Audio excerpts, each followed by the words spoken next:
Hello everyone, welcome to Simple Dhammaka with your host Manasa Hegde. ಬೆಂಡೆಕಾಯಿ ಬಜ್ಜಿ. ಇವತ್ತು ನಾವು ಹವ್ಯಕ್ರ ಮನೆಯಲ್ಲಿ ದಿನ ಆಗೋವಂಥ ಇದು ಬಜ್ಜಿ ಅಥವಾ ಹಸಿ ಪದಾರ್ಥ ಒಂದು. ಇದು ಬೆಂಡೆಕಾಯಿ ಬಜ್ಜಿ. ಇವತ್ತು ನಾನು ಉಪಯೋಗಿಸ್ತಿರೋದು ಊರು ಬೆಂಡೆಕಾಯಿ organic ladies finger as what you call it. See, this is a little whitish in color, not the normal green which you find everywhere. ಇದು ಊರು ಬೆಂಡೆಕಾಯಿ, ಆರ್ಗ್ಯಾನಿಕ್ ಬೆಂಡೆಕಾಯಿ ಅಂತ ಹೇಳ್ಬೋದು. ಇದನ್ನು ಸಣ್ಣದಾಗಿ ಫಸ್ಟ್ ಹೆಚ್ಕೊಂಡ್ಬಿಡ್ಬೇಕು. Finally chop it and we will cook this now.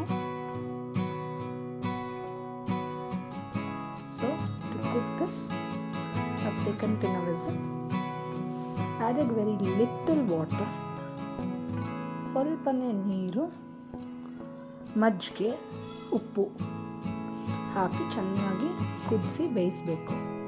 along with a little water I have added some buttermilk and salt. Buttermilk very little. ಮಜ್ಜಿಗೆ ಹಾಕೋದ್ರಿಂದ ಅದರಲ್ಲಿರೋ ಆ ನೊಳೆ ಅಂಶ ಏನಿರುತ್ತೆ ಅದು ಹೋಗುತ್ತೆ.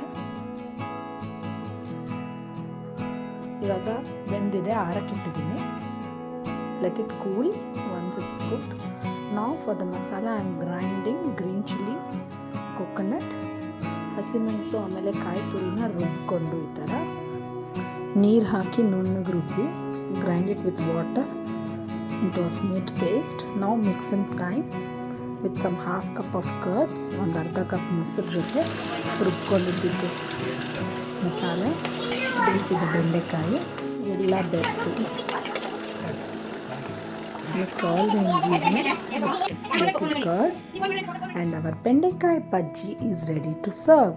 Do try this recipe at your home and tell me how it was in the comment section below. ನೀವು ಮಾಡಿ ನೋಡಿ ಹೇಗಿತ್ತು ಅಂತ ತಿಳಿಸಿ. Like, share, subscribe and don't forget to press the bell icon. Thank you for watching.